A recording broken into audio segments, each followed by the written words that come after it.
நாளுக்குள்ள முடிச்சிட முடியாதா? என்ன பிரச்சனை அப்படின்னு சொல்லிட்டு. நார்மலாவே எல்லாரும் வந்து தண்ணி குடிக்கும் போதும் நெறைய விஷயங்கள்ல வந்து அம்மா, அப்பாங்க வந்து பேசிக்கிட்டு தான் இருப்பாங்க. அதுல என்ன முக்கியமான பிரச்சனையோ, அத வந்து நம்ம ஒரு பூத் அமைப்பாளருக்கு கொண்டு போகணும். அந்த பூத் அமைப்பாளர் அடுத்தபடியான கட்ட தலைவருக்கு கொண்டு போவாங்க. அப்படி இப்படியே அந்த இது வந்து போயிட்டு இருக்கும். அதுதான் பூத் கமிட்டி. இந்த ஒரு தான் பூத் கமிட்டி. கண்டிப்பாங்க. அதாவது இந்த நமக்கு வந்து உண்மையை சொன்னா இந்த ஒரு 8 மாசம் அப்படின்னா அடுத்த வருஷத்துல நம்ம கணக்கு பண்றதை விட இந்த 8 மாசத்துல நம்ம வந்து ஃபுல் ஃபிளட்ஜ்டா இறங்கி அடிக்கணும். நம்ம ஒவ்வொரு வந்து நாளையும் ஒவ்வொரு நாளையும் வேஸ்ட் பண்ணாம அடிக்கணும்.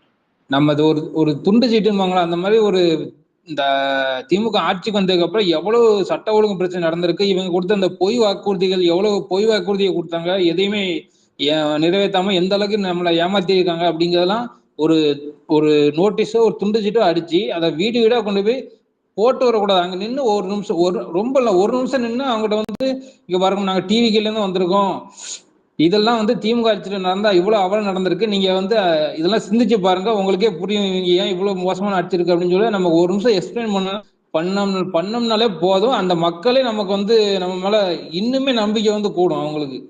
நம்ம நம்ம கட்சியை கொண்டு போக தேவையே இல்லை. நம்ம தோல்ல துண்டை பார்த்தாலே எப்பா விஜய் ஆஹ் கட்சியாப்பா, வாப்பா வாப்பா, என்னப்பா எதுவும் வேலையாப்பா அப்படின்னு கேட்கறதுக்கு ஆள் ரெடி. ஆனா என்ன பிரச்சனைன்னு நம்ம தான் சொல்ல போறோம். நம்ம தான் சொல்லணும். இந்த பிரச்சனை இருக்கு. இது வந்து உங்களுக்கு இதுல ஏதாவது பாதிப்பு இருக்கா? நாங்க வந்து இத எடுத்துட்டு வந்திருக்கோம். உங்களுக்கு இதுல எதுவும் வந்து ஆட்சேபணம் இருக்கா? அப்படின்னு நம்ம தான் கேட்கணும். கேட்கிற இடத்துல நம்ம இருக்கோம். கண்டிப்பா பிரதர். நமக்கு அதே மாதிரி அவங்ககிட்ட முதல்ல சொல்லிட்டு இப்போ இந்த ஏரியால என்ன பிரச்சனை அப்படின்னு கேட்கணும். இந்த ஏரியா என்னமா பிரச்சனை, சாலை வசதி சரியா இருக்கா, உங்களுக்கு தண்ணீர் பிரச்சனை, தண்ணீர் குடி தண்ணீர் சரியா வருதா, இந்த அவங்களுக்கு சின்ன சின்ன பிரச்சனை தான் ப்ரோ. சின்ன சின்ன பிரச்சனை. அவ்வளவுதான். ஒரு தெரு வைப்பு ஒரு வீட்ல வந்து தெரு வைப்பு இருக்காது. தம்பி ரொம்ப நாளா கேட்டுக்கிட்டு இருக்கேன்ப்பா. ஒரு தெரு வைப்பு போட்டு தர மாட்றாங்கப்பா அப்படிம்பாங்க. அந்த தெரு வைப்பு போட்டு குடுக்கறதுக்கு வந்து நம்ம ஏற்பாடு பண்ணணும். இந்த மாரி இந்த இடத்துல வந்து ஒரு அ இது பாத்ரூம் கட்டணும்னு நினைச்சேன்ப்பா. ஆனா அதுக்கு வந்து லோன் ஏற்பாடு பண்ணி தர மாட்றாங்கப்பா. அதுக்கு நம்மளால என்ன பண்ண முடியுமோ அத பண்ணி குடுக்கணும். நம்ம நம்ம பொண்ணு இப்பதான்ப்பா வந்து 18 வயசு ஆச்சு. ஓட்டர் ஐடி எழுதி குடுக்கணும். ஆனா எப்படி பண்றதுன்னு தெரியலப்பா. யார போய் பார்க்கணும்? அத நம்ம போய் இனிஷியேட்டிவ் எடுத்து பண்ணணும். அவ்வளவுதான். அது அவ்வளவுதான். மட்டும் அது மட்டுமே போதும். இத பண்ணும். இந்த 8 மாசம் நம்ம வேலை இதுதான். நம்ம மக்களோட மக்களா கலக்கணும். மக்கள் வந்து நம்ம டிவிக்கு வந்து பிரசன்ஸ வந்து அவங்க ஃபீல் பண்ணும். பரவாயில்லையப்பா இப்பவுமே இப்படி இறங்கி அடிக்காங்களா, இவங்கலாம் ஆட்சிக்கு வந்தாங்க உண்மையா நல்லது பண்ணுவாங்க. அந்த நம்பிக்கை இருக்கு பாத்தீங்களா, அந்த நம்பிக்கை வந்து நம்ம இன்னும் கெயின் பண்ணணும். நம்ம தளபதி ஒரு பக்கம் வந்து அவரோட சுற்றுப்பயணம் எல்லாம் அவர் பார்த்துப்பாரு, தலைமை எல்லாம் அவர் பார்த்தாரு. நம்ம வேலை என்ன, நம்மளால என்ன முடியுமோ நம்ம கிரவுண்ட்ல இறங்கி வேலை பார்க்கணும். அதுதான் நம்மளால முடியும். அப்போ அதை நம்ம ஃபுல் ஃபிளெஜ்டா கொடுத்துட்டோம்னாலே நம்ம வேற லெவல்ல வரலாம். எனக்கு தெரிஞ்சு பெரிய நம்ம உண்மையை சும்மா இல்ல, பெரிய லெவல்ல நம்ம வர்றதுக்கான அது எல்லா வாய்ப்புமே இருக்கு. நம்ம அதை அலை ரொம்ப பக்காவா அதிகமா வீசுது. ரொம்ப அதிகமா வீசுது. யாருக்குமே ஆட்சி மேல ஒரு பிடித்தம் இல்ல. எல்லாம் வந்து ஐ போட்டு போட்டு தொலைஞ்சிட்டோம். வேற வழி இல்ல. பட்டு தான் ஆகணும். அப்படின்னு தான் இருக்காங்க. ஃப்ரீ பஸ் விட்டுருக்காங்களே, அந்த ஃப்ரீ பஸ் ஒழுங்கா வருதா? 2 பஸ் வருது. 2 பஸ் வரமாட்டேங்குது. நெனச்ச நேரத்துல இல்ல. அ போயி அந்த பொண்ணுங்க வந்து பஸ்ல ஏறி நிக்கிறாங்கன்னா, ஏளனமா பாக்குறாய்ங்க. "நீ வந்து ஃப்ரீ பஸ்ல தானே வந்துகிட்டு இருக்க. உனக்கு தான் டிக்கெட் இல்லல்ல. சீட்டு வ சீட்ல உட்கார்ந்தனா, டிக்கெட் எடுத்தவன் உட்காரணும். நீ எதுக்கு உட்கார்ற? நின்னே போ." அந்த மாரி ஒரு பார்வையில பார்க்குறாங்க. சரிங்களா? அந்த அலையத்தான் நம்ம கொண்டு போகணும். இவங்கள வந்து அடிமையா வச்சுக்கிட்டு இருக்காங்க. அடிமையா ஆக்கிக்கிட்டு இருக்காங்க. நீங்க ஒவ்வொருத்தவங்களும் மேல வர்றதுக்கு நீங்க என்ன பண்ணணுமோ, அத நம்ம பண்ணணும். அதுமாங்க உண்மைதான். நம்ம பவர் இப்ப திமுக சொல்லுதா நாங்க தான் பாஜக எதிர்க்கோம்னு. ஆக்சுவலா சொல்லணும்னா இவங்க வந்து பவர்ல ஏன் இருக்குன்னா அது அவங்கள காப்பாத்திக்கிறதுக்கு தான் பவர்ல இருக்கும்னு நினைக்கிறாங்க. பவர்ல இல்லைன்னு வச்சுக்கோங்களேன் திமுக வந்து ரொம்ப டேமேஜ் ஆயிரும். பவர் இருந்தா தான் அவங்களே அவங்களால காப்பாத்திக்க முடியும். அதனால தான் இவங்க வந்து சும்மா நாங்க தான் சொல்றாங்களே தவிர ஆக்சுவலா இவங்க பாஜகவெல்லாம் ஒன்றும் எதிர்க்கல. இது நமக்கு தெரியுது. ஆனா ஒரு திமுக மட்டும் ஆட்சி அமைச்சுச்சுன்னா, இப்ப சொல்றேன் 117 சீட்டு பெரும்பான்மை வராது. திமுக மட்டும். அதாவது பிளஸ் கிடையாம. திமுக மட்டும் கூட்டணி கட்சிகள் இல்லாம ஒன்லி திமுக, டிஎம்கே திராவிட முன்னேற்ற கழகம் மட்டும் ஆட்சி அதாவது எலெக்ஷனை சந்திச்சா அவங்களோட அறுதி பெரும்பான்மையை வாங்க முடியாது. ஏன்னா இந்த தமிழ்நாடு இப்படிதான் செயல்படுது. இப்படிதான் செயல்படுது. உங்க யாருக்குமே நமக்கு பெரும்பான்மை கிடைக்கிறதுக்கு வாய்ப்பு கிடையாது. ஓகேங்களா? ஒரு ம். பெரும்பான்மை எடுக்கணும்னா, அவங்கள்கிட்ட பெரிய பவர் இருக்கணும். அதாவது நீங்க இல்லன்னா, நாங்க இல்ல. இந்த நாடு இல்ல அப்படிங்கிறது. அது இங்க இல்ல, யாருக்குமே இல்ல. நான் என் வ என் வ என் பொழப்ப நான் பார்த்தா தான் என் வண்டி ஓடும். நான் இன்னைக்கு உழைச்சா தான் எங்க வீட்ல வந்து விளக்கு எரியும். நீ வந்து என்னத்த கிழிக்க போற? ரூ. 1000 குடுக்குற. அந்த ரூ. 1000 வாங்கி வச்சுக்கிட்டா போதுமா? என் புருஷன் 15,000 சம்பாதிச்சா தான் என் வீட்ல கஞ்சி காய்ச்ச முடியும். அப்படின்னு சொல்லிட்டு எண்ணம் தான் இப்ப போயிட்டு இருக்கு. இல்ல உண்மைதாங்க. நம்ம இவன் இவன் ரூ. 1000 குடுக்கன்னு சொல்லி இப்ப 1,00,00,000 பேர் நம்ம தமிழ்நாட்டுல வந்து 1,00,00,000 பேர் தினம் குடிக்கிறாங்களாம். 1,00,00,000 பேருக்கு மேல தான். அப்ப பாருங்க எவ்வளவு பேர் நம்ம அத அது அத வந்து கூட்டுறதுல தான் இவனுக்கு எய்ம் இருக்கு. நம்ம ஸ்டாலின் வந்து இன்னும் 1,00,00,000 தானா? இன்னும் ஒரு 2,00,00,000 வர வேண்டாமா? அப்படின்னு சொல்லி அதுக்கு தான் திட்டம் போட்டுட்டு இருக்கானுங்க. பாட்டில் எப்படி கமிஷன்ல 1000 கோடிங்கிறாங்க. எனக்கு 1000 கோடிலாம் கம்மியா தெரியுது. ஒண்ணுமே இல்லங்க. ஜுஜுபிங்க 1000 கோடி எல்லாம் நான் சொல்றேன்ல, இவங்க வந்து நெறைய பேர் சொல்றத வச்சு பார்க்கும்போது, மினிமம் 1,50,000 கோடி அடிச்சிருக்கிறதுக்கு வாய்ப்பு இருக்குங்கிறாங்க. 1,50,000 கோடி அடிக்கிறதுக்கு அதிக வாய்ப்பு இருக்குங்காங்க. இவங்க அது சும்மா என்ன 1000 கோடி 50% கணக்குல காமிச்சுட்டு 50% அப்படி கொல்லைப்புறத்துல போய் அமக்கிக்கிறது. பிளாக்ல தான் போயிருக்கு கணக்கு. அதான் சொல்லி இந்த 4 வருஷம் வந்து இவன் செந்தில் பாலாஜி வந்து இவரு எல்லாம் அந்த கரூர்காரங்க தான். வேற யாரும் கரூர் கரூர்காரங்களே தான். ரூ. 10 பாலாஜி தான். இவ்வளவு வேலையும் பார்த்தது. இல்லங்க நீங்க யோசிச்சு பாருங்க. யார் அந்த தியாகியா? மனிதகுல மாணிக்கம். மனிதவள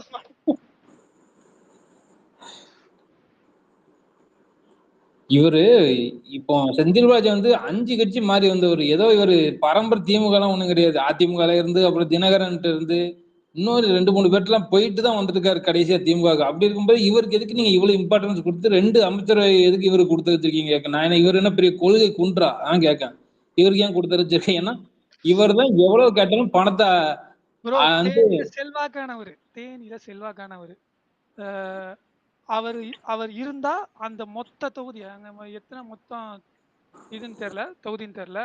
6ஓ 7ஓன்னு நெனைக்கிறேன். அந்த மொத்த தொகுதியும் டிஎம்கே கையில, பாக்கெட்ல. சரியா? அதுதான். மத்த ஒண்ணுமே இல்ல. இல்ல ப்ரோ, கொங்கு நாடு ஃபுல்லாவே அவங்களே கைப்பற்றிடலாம் அப்படின்ட்டு ஒரு இது. ஆமா. கொங்கு பெல்ட்ட முழுசா வந்து கைப்பற்றுறதுக்கு அந்த ம். ஒரு மனுஷன். அதான் ஐகான் தான் ப்ரோ. இப்ப கொங்குனா அத நம்ம தான் நம்ம தான் உடைக்கணும். உடைக்கணும் நம்ம ப்ரோ. தான் அதெல்லாம் உடைக்கணும். வேற யாரும் பண்ண முடியாது. நம்ம தான் உடைக்கணும். ஒருத்தர்கிட்ட ஒன் டு ஒன் பேசி அவங்க மூலியமா அவங்க ஸ்ப்ரெட் இந்த அந்த நம்ம 2026 பொறுத்தளவுல எல்லா ஐகானும் தலைவர் தளபதி மட்டும் தான். இல்ல இப்போ ஒரு நியூஸ் வந்திருக்கு ப்ரோ. இது மாதிரி 234 ம். இல்ல ஏடிஎம்கே பிஜேபி கூட்டணி கன்ஃபார்ம்னு அமித்ஷாவே உறுதி பண்ணியிருக்காரு. ப்ரோ வேற இல்ல வழி இல்ல ப்ரோ. கன்ஃபார்ம் தான் அது. அவர் இப்ப வந்து வந்திருக்கா? இப்ப வந்திருக்கா? செம்ம பிளாக்ல ஆமாமா இருக்காரு. இப்போ வந்து செம்ம பிளாக்ல இருக்காரு. மொத்த ஃபைலும் வந்து டேபிள்ல இருக்கு. நீ கொஞ்சம் அப்படி நகர்ந்தான்னு வைங்களேன், அப்படியே வந்து போட்டுருவாங்க. ஈடியோட ஃபைல் எல்லாம் கோர்ட்ல போய் நிக்கும். இல்ல ஒரு நமக்கு சாதகம் தாங்க இது. அவங்க கூட்டணி வச்சு நமக்கு நமக்கு உண்மையிலேயே நமக்கு சாதகம் தான். கண்டிப்பா சாதகம் தான். தனியா நின்னாவது சரி, அம்மா கட்சின்னு சொல்லிட்டு ஓட்டு போடுவாங்க. ஆஹ் பாஜக சேர்த்துச்சுன்னு வைங்களேன், ஏங்க அந்த அவங்க சொல்ற அதாவது பாதி உடையும். அவங்க கட்சிக்காரங்க அதிமுக கட்சிக்காரனே வெறுப்புல இருக்கான். என்னடா இப்பதான் பிரிஞ்சு கிரிஞ்சு வந்து என்னமோ பேசினாங்க. இப்ப மறுபடியும் போய் முதல்ல இருந்தா அப்படிங்கிற மாதிரி அவங்ககிட்ட இப்ப சேர்ந்துட்டான்னு சொல்லி ட்விட்டர்ல பாத்தீங்கன்னா நிறைய பேர் டிசப்பாயின்மெண்ட் அவங்க காட்டுறது தெரியும் நமக்கு. மருது அழகராஜனா எக்ஸாம்பிள். மருது அழகராஜனா அவர் அவர் அவரு கட்சியிலிருந்து கொஞ்சம் உடைஞ்சு விலைக்கு போயிட்டாரு. முன்னாடியே உடைஞ்சு போயிட்டாரு. மேபி அவரு இந்த வாட்டி வர சான்ஸ் இருக்குன்னு நினைக்கிறேன். எனக்கு தெரியல. அது பார்ட்டி தான் முடிவெடுக்கணும். ஏன்னா அவரு ரொம்ப எதிர்பார்த்துக்கிட்டு இருக்காரு.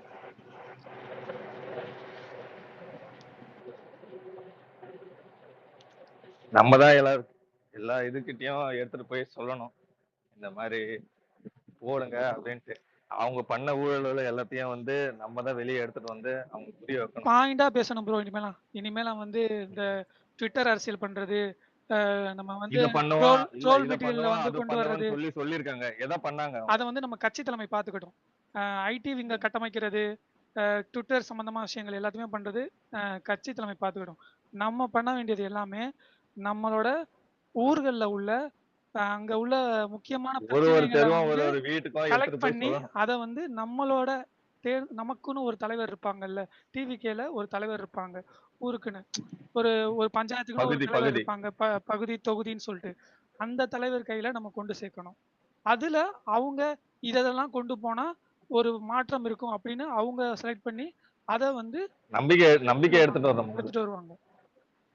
அது நம்ம கையில தான் இருக்கு. ஒவ்வொருத்தவங்களோட கையில இருக்கு. சாதாரண அடிப்படை தொண்டன், டிவிகே ஸ்லீப்பர் செல்ஸ், டிவிகேன்ஸ், தவேகா வெறியன்ஸ், தளபதி தொண்டன், வேற என்ன, அஹ் எல்லாரோட கையிலையும் தான் இருக்கு.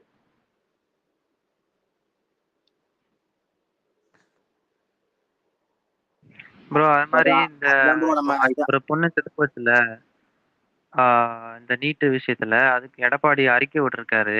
என்ன நம்ம சைடு இருந்து எதுவும் அறிக்கை எதுவும் வருமா ப்ரோ? இன்னுமே கொஞ்சம் டக்குன்னு நடக்கணும் ப்ரோ. அந்த ஒரு விஷயம் எதுக்கு ப்ரோ? ட்விட்டர்ல செக் ஏன்னா பண்ண இப்போ சென்னையில ஒரு பொண்ணு இறந்து போயிடுச்சுல நீட்டுக்கு, அதுக்கு எடப்பாடி அறிக்கை விட்டுருக்காரு.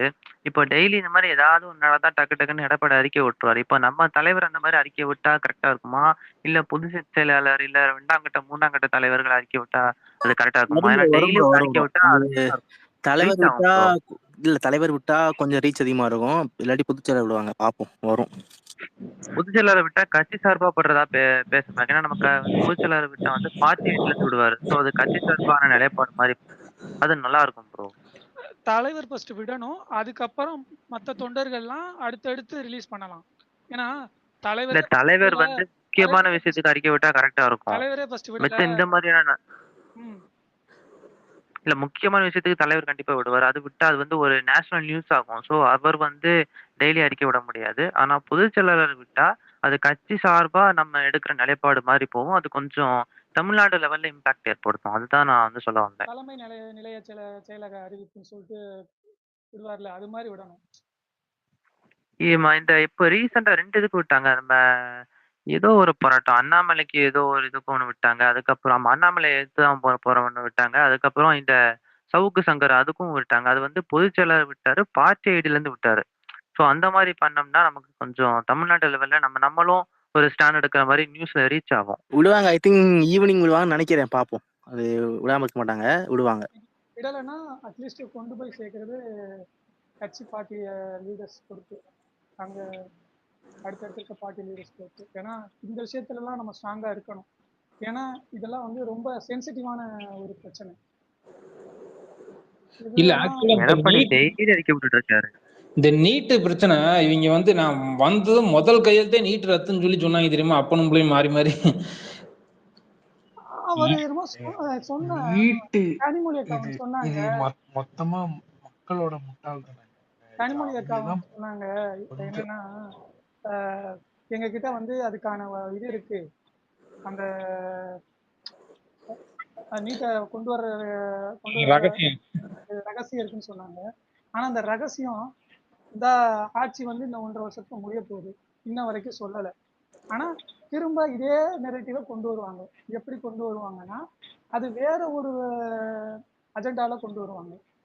ஏன்னா பாருங்க, இப்ப டீலிமிட்டேஷன் வந்துச்சுல ப்ரோ. அத வச்சு தான் கொண்டு வருவாங்க. ஐயோ தமிழ்நாடு வந்து பிஜேபி வாங்க போகுது. பிஜேபியே தமிழ்நாட்டை விலைக்கு வாங்கிரும் அப்படிங்கிற மாதிரி கொண்டு வருவாங்க பாருங்க. டீலிமிட்டேஷன்லாம் பிஜேபி அவ்வளவு சீக்கிரம் அவங்க கொண்டு வந்தா பெரிய அது அவ்வளவு ஈஸி இல்லைங்க. ஏன்னா மக்கள் தொகை கணக்கெடுப்பு முதல்ல எடுக்கணும். அதை எடுத்ததுக்கு அப்புறம் தான் இதெல்லாம் நம்ம இது கொண்டே வர முடியும். அதுக்கு மக்கள் தொகை கணக்கெடுப்பை இவங்க என்னைக்கு ஸ்டார்ட் பண்ணி எப்போ முடியும்? அதுவே வருஷக்கணக்கில் ஆகுங்க. இதுல வேற 2026ல டீலிமிட்டேஷன் கொண்டு வர போறேன்னு சொல்லிட்டு இருக்காங்க. 26ல. சோ வந்து மக்கள் தொகை கணக்கெடுப்புலாம் இவங்க எடுக்க 2026 மாட்டாங்க ப்ரோ. மக்கள் தொகை கணக்குல எடுத்தோம்னா இவங்களோட அஜெண்டாவுக்கு ஆப்போசிட் அது போயிடும். அப்புறம் எஸ்சி எஸ்டிக்கு ரெப்ரசன்டேட்டிவ் கொடுக்கணும் வரும். அது இவங்க பண்ண மாட்டாங்க. அதனால இவங்களுக்கு அதுல பெரிய சிக்கல் இருக்கு. டிஎம்கே அந்த பாலிடிக்ஸ்க்காக டீலிமிட்டேஷன் பிஜேபி வந்துருச்சு தூக்கிட்டு போகுது அப்படின்னு மாத்திட்டு இருக்காங்க. கண்டிப்பா சொல்றேன், அடுத்து 26ல டீலிமிட்டேஷன் தான் இவங்க அஜெண்டாவா இருக்கும். இல்ல டிஎம்கே வந்து இப்போ பாஜகவுக்கு வந்து திட்டம் இருக்கான்னு கேட்டீங்கன்னா கண்டிப்பா அந்த திட்டம் இருக்கலாம். அது 100% வாய்ப்பு இருக்கு. ஏன்னா இங்க பார்லிமெண்ட் சீட் ஒதுக்கி இருக்கதே கிட்டத்தட்ட 850 பேருக்கு என்னமோ சீட்டு ஒதுக்கியிருக்காங்க. மொத்தமே 543 பேர் தான் லோக்சபால வந்து மெம்பர்ஸா இருக்காங்க. ஆனா சீட் இப்போ அங்க புதுசா கட்டின இதுல பாத்தீங்கன்னா 850 பேர்கிட்ட என்னமோ அந்த சீட்ஸே அலாட் பண்ணிருக்காங்கன்னா அப்போ நிச்சயமா ஏதோ ஒரு திட்டம் இருக்கு. நம்ம டீலிமிட்டேஷன் வந்து அவங்க கொண்டு வரதுக்கான வாய்ப்பு இருக்கு. அதுக்கு ஆனா இப்போதைக்கு இது முடியாது. நம்ம எதிர்ப்பு தெரிவிச்சாச்சு. நம்ம ஓவராலாவே நம்ம மொத்த தமிழ்நாடே எதிர்ப்பு தெரிவிச்சாச்சு. இதுக்கப்புறம் நம்ம சதர்ன் ஸ்டேட்டும் எல்லாருமே வந்திருக்காங்க அந்த எதிர்ப்புல. ஸோ இப்போதைக்கு அது வராது பெருசா. ஆனா இவங்க திமுக வந்து வரலனாலும் நாங்க அதை வச்சு இப்போதைக்கு ஓட்டும் அப்படின்னு சொல்லி பாலிடிக்ஸுக்காண்டி அதை எடுத்து பண்ணிட்டு இருக்காங்க, வேற ஒண்ணும் இல்ல. ஆமா ப்ரோ. அவங்களுக்கு கொண்டு வரணும்னு ஐடியா இருக்கு. அதனால 843 சீட்டு போட்டிருக்காங்க. ஆனா என்ன பிரச்சனைன்னா, முதல்ல நடைமுறை சிக்கல் ஒண்ணு இருக்குது. அதையும் தாண்டி கொண்டு வரணும்னா, இது அவங்க அஜெண்டாவுக்கே ஆப்போசிட்டா போகும். ஸோ 2ம் கெட்ட நிலைமையில அவங்க இருக்காங்க. அதுக்கு அவங்க ட்ரையர் செய்யறதுக்கு எப்படியும் ரொம்ப வருஷங்கள் ஆயிரும். அதனால இது இப்போதைக்கு வரக்கூடிய வாய்ப்பே கிடையவே கிடையாது. இப்போதைக்கு எமர்ஜென்சியா இருக்கக்கூடிய மக்கள் பிரச்சனையே இது கிடையாது. டிஎம்கேக்கு அவங்க சாதனையை சொல்லி ஓட்டு வாங்கவே முடியாது. அவங்க என்ன சாதனை சொல்லுவாங்க? பெண்களுக்கு இலவச பேருந்து குடுத்தோம். ரூ. 1000 குடுத்தோம். பிங்க் ஆட்டோ பெண்கள் பாதுகாப்பு போட்டோம். இப்படி சொல்லி ஓட்டு கேட்டா எங்க விழும்னு நீங்களே பார்த்துக்கங்க. அதனால அவங்க வேற வழி இல்ல. டீலிமிட்டேஷன் சொல்லி தான் ஓட்டு கேட்க போறாங்க. அதை எடுபடாதுங்க. இவங்க வந்து பார்லிமெண்ட் எலெக்ஷனுக்கு வேணா இது மாதிரி சொல்லியிருந்தா ஒரு மாதிரி எடுபடுறதுக்கு வாய்ப்பு இருக்கு. இங்க சட்டமன்ற தேர்தலில் வந்து பாஜகவுக்கு ரோலே கிடையாது. இவங்க சும்மா இதை வச்சு எத்தனை நாள் ஓட்ட இது இப்போ லிமிடேஷன் சொல்லி எதிர்ப்பு தெரிவிச்சாச்சு. இதுக்கப்புறம் இன்னும் என்ன ஒரு வருஷத்துக்கு இதை வச்சே பேசிட்டு இருப்பீங்களா? ஆமா. இப்ப மக்கள் என்ன பார்ப்பாங்க? எனக்கு ஏன் அன்றாட பிரச்சனைய பார்க்கணும்? எனக்கு விலைவாசி ஏறிட்டுனா இது பண்ணணும். எனக்கு வேலை வாய்ப்பு அது பார்ப்பாங்களா? இல்ல பாசிச அரசு அப்படின்னு கொள்கை பேசிட்டு இருப்பாங்களா? திராவிடம் அது இதுன்னு பேசிட்டு இருப்பாங்களா? எனக்கு என் பிரச்சனைய எனக்கு பாருப்பா. அத நீ சொல்யூஷன் சொல்லாம நீ பாட்டுக்கு எதையோ பேசிட்டு இருக்க. கிளம்பு அப்படின்னு அனுப்பிச்சு விட்டுறாங்க. கண்டிப்பாங்க. இப்போ நம்ம தமிழ்நாட்டுல வந்து அந்த சிறு குறு தொழில்னு சொல்லி ஒண்ணு பண்ணுவாங்க தெரியுமா?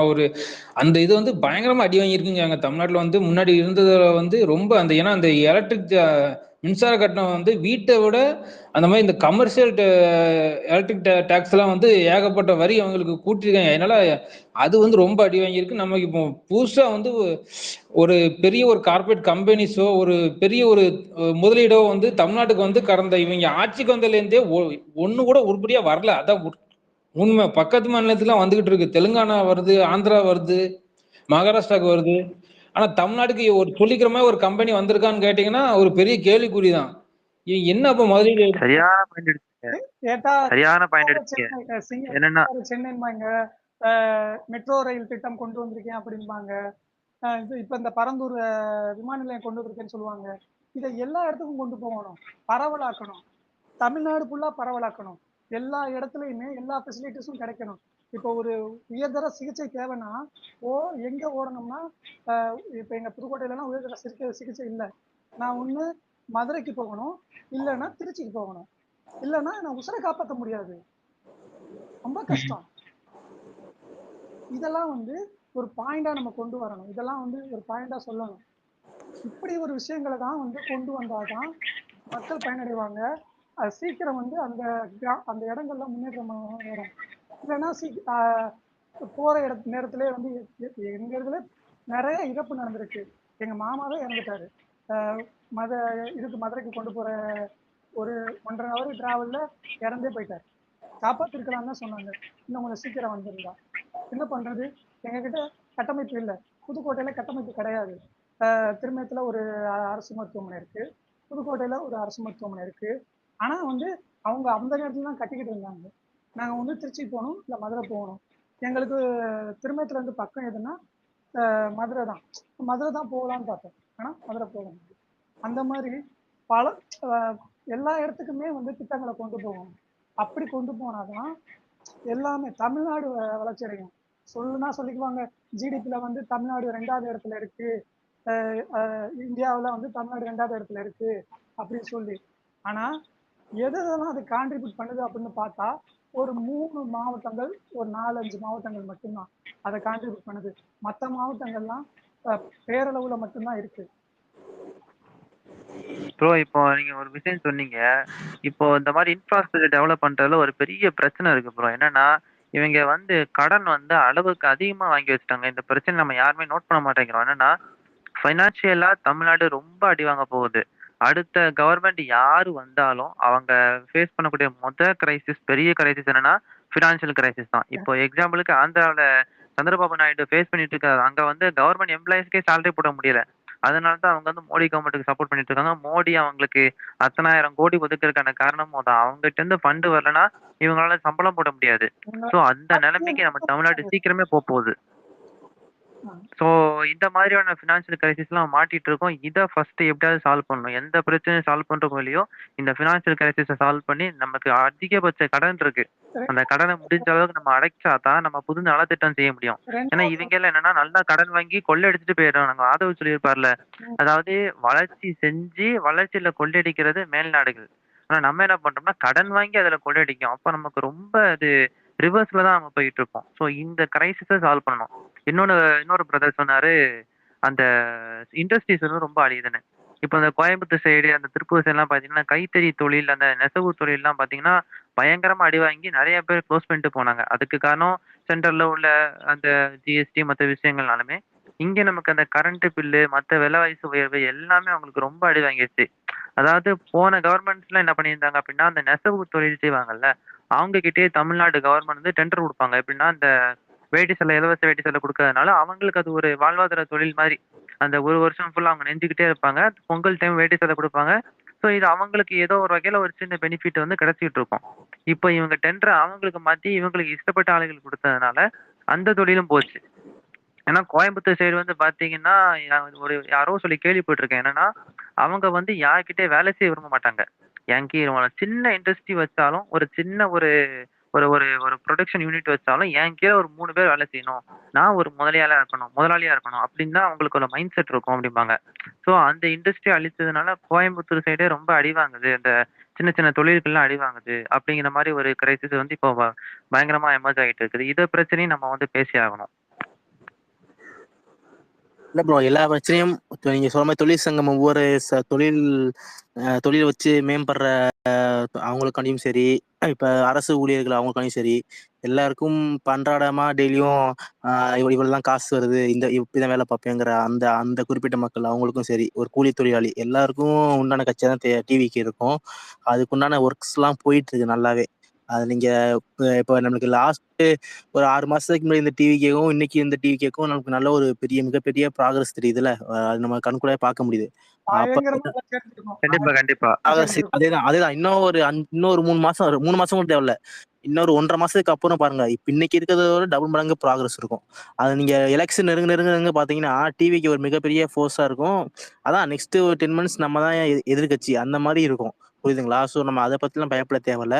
நம்ம என்னென்ன குறைகள் இன்னும் இன்னும் என்னென்ன அமைக்கணும், இன்னும் நிறைய பேர் கட்சிக்கு வரணும், இன்னும் கட்சி கீழே பூத்துல வரைக்கும் நல்லா போடணும், கிராமங்கள் வரைக்கும் போடணும், நம்ம என்னென்ன குறைகள் சொல்றோமோ அது எல்லாத்தையும் ஒன்னு ஒன்னா பாத்தீங்கன்னா அவங்க நிறைவேற்றிட்டு வருவாங்க. அது இப்போ கூடிய சீக்கிரம் நம்மளுக்கு எல்லாருக்கும் தெரியும். அவ்வளவுதான். நம்ம அதை போய் கவலைப்பட தேவையில்ல. நம்ம சொல்றோம், நம்ம ஸ்பேஸ் போட்டு பேசுறோம், பண்றோம், அவ்வளவுதான். மற்றபடி அது நீங்க சொன்ன எல்லா குறைகளுக்கும் ஒவ்வொரு செயல் திட்டமும் பாத்தீங்கன்னா அவங்க டெய்லியும் பணியாளர் ஆபீஸ்ல ஒர்க் பண்ணிட்டு தான் இருக்காங்க. அவங்க இவ்வளவு நாள் கட்டமைப்பு பண்ணிட்டு இருக்காங்க. கட்டமைப்பு முடிஞ்சதுக்கு அப்புறம் பூத்துல முடிக்க கட்டமைப்பு முடிஞ்சதுக்கு அப்புறம் நெக்ஸ்ட் நம்ம சொல்ற தொழிற்சங்கமா இருந்தாலும் சரி, கிராமங்கள் முடிக்க தாவேக்கா எப்படி போக போகுது, அப்புறம் பயிலரங்கம் சரி, கருத்தரங்கம் எல்லாமே பாத்தீங்கன்னா மாவட்டம் தோறும் பாத்தீங்கன்னா வைக்கிறதுக்கு பிளான் வச்சுட்டு இருக்காங்க. தளபதியோட சுற்றுப்பயணம், போராட்டங்கள் எல்லாமே அப்படியே சைமல்டேனியஸா அதுவும் பாத்தீங்கன்னா போயிட்டு இருக்கும். ஸோ நம்ம அதை பத்தி கவலைப்படவே தேவையில்ல. மக்களுக்காண்டி தளபதி வந்திருக்காரு. அதை நம்ம எந்த லெவலுக்கு ஆன்லைன்ல கொண்டு போறோங்கிறத நம்மளோட வேலை. ஆஃப்லைன்ல ஒர்க் பண்றவங்க இருக்காங்க, ஆன்லைன்ல மட்டும் தளபதியை பத்தி ஒர்க் பண்றவங்க இருக்காங்க. ஸோ முடிஞ்சவங்க ஆஃப்லைன்ல பண்ணுவாங்க, பண்ணாதவங்க ஆன்லைன்ல முடிஞ்ச அளவுக்கு பண்ணுவாங்க. மேக்ஸிமம் என்ன எல்லாரும் ஆக்டிவா இருக்கணும், அவ்வளவுதான். நம்ம டிவிக்கு இந்த மந்த் எண்ட் போல பாத்தீங்கன்னா அது ஃபார்ம் பண்ணிடுவாங்க. அதுக்கு உண்டான ஒர்க்ஸ் எல்லாமே போயிட்டு இருக்கு. ஸோ நமக்கு மேக்கு அப்புறம் ஃபுல் ஃபிளெஜ்டா தான் இருக்கும். நம்ம என்னைக்காச்சும் ஒரு நாள் கூட ஃப்ரீயா இருக்க மாட்டோம். அந்த மாதிரி தான் இருக்க போகுது. ஸோ எல்லாத்துக்கும் ரெடியா இருந்துக்க வேண்டியதுதான், அவ்வளவுதான். ப்ரோ அது மாரி ஏப்ரல் மாசம் பூத் கமிட்டி வந்துரும்ல? பூத் கமிட்டி மாநாடு வந்துரும்ல? பூத் கமிட்டி மாநாடு ஏப்ரல் வராது ப்ரோ. மே ஐ திங்க் வரும்னு நினைக்கிறேன். பார்ப்போம். அதனால வந்துடும் சீக்கிரம். இன்னும் 2 மந்த்ஸ்ல எல்லாம் வந்துடும் ப்ரோ. பூத் கமிட்டி இப்போ மேக்ஸிமம் போட்டாங்க. இன்னும் ஒன் மந்த்ல ஃபுல்லா முடிச்சிருவாங்க. அதாவது ஆனந்த் சாரே சொல்லியிருப்பால 2 மாவட்டத்துக்கு இன்னும் போடாம இருக்கு, போடுங்கன்னு. அது எல்லாமே போட்டு முடிச்சதுக்கு அப்புறம் அவங்க சொல்ற மாதிரி சும்மா பேருக்குன்னு லிஸ்ட் சொல்லாம ப்ராப்பரா இவங்களும் ஒர்க் பண்ணுவாங்க, இவங்கள்ட்ட நம்பிக்கையா பூத் கமிட்டி ஒப்படைக்கலாம், அந்த மாதிரி உள்ளவங்கள்ட்ட தான் பூத் கமிட்டிக்கு மெம்பர்ஸ் போடுறாங்க. ஸோ நம்ம ஏதோ தளபதிட்ட பேர் காமிக்கணும், 10 பேர் இவ்வளவு பேர் போட்டிருக்கோன்னு சும்மா பேச்சுக்குன்னு சொல்றதும் கிடையாது. அவங்க செயல்படுற வீரர்களை தான் போட்டிருப்பாங்க. ஸோ நம்ம கரெக்டாக தான் போயிட்டு இருக்கோம். இன்னும் 1 மந்த்ல என்னென்ன ப்ராக்ரஸோ எல்லாமே டக்கு முடியும் பாருங்க. புதிய உறுப்பினர்கள் நீங்க சொல்ற மாதிரி நிறைய பேர் இருக்காங்க. மருது அழகராஜ், காளியம்மாள் இவங்களாம் வர மாதிரி சொல்லிக்கிறாங்க.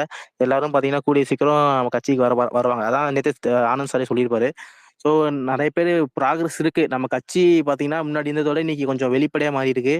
அவங்களுக்கு இப்பதான் நல்லா ரியாலிட்டி தெரியுதுன்னு நான் சொல்லுவேன். அத நோக்கி தான் போயிட்டு இருக்காங்க.